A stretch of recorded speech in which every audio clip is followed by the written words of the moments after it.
యేసుక్రీస్తు ఎందుకు వచ్చాడయా అంటే తన ప్రజలను వారి పాపముల నుండి రక్షించుటకు ప్రభు అయిన యేసుక్రీస్తు ఈ లోకానికి వచ్చాడు అని వాక్యం తెలియజేస్తుంది. పాపం అంటే ఏంటి? ఆజ్ఞాతక్రమమే పాపం. ప్రియులారా, మనం పాపం గురించి జ్ఞాపకం చేసుకోవాలంటే పాపం ఎక్కడ జరుగుతుంది? చీకట్లో జరుగుతుందా? గృహాల్లో జరుగుతుందా? రహస్య స్థలాల్లో జరుగుతుందా?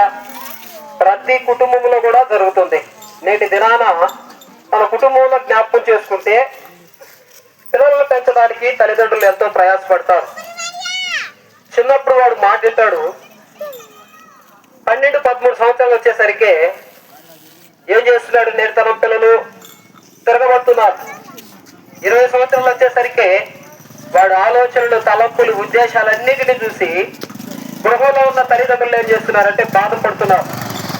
100కి 75% తల్లిదండ్రులు బిడ్డల జీవితంలో జరుగుతున్న ప్రవర్తనను బట్టి, వాడి ఆలోచనలు బట్టి, వాడు చేస్తున్న చేష్టలను బట్టి అంతరంగంలో సంతోషం లేదు. నేటి దినాన ఎవరు సంతోషం లేదయ్యానంటే కన తల్లిదండ్రులకు సంతోషం లేదు బిడ్డ పట్ల.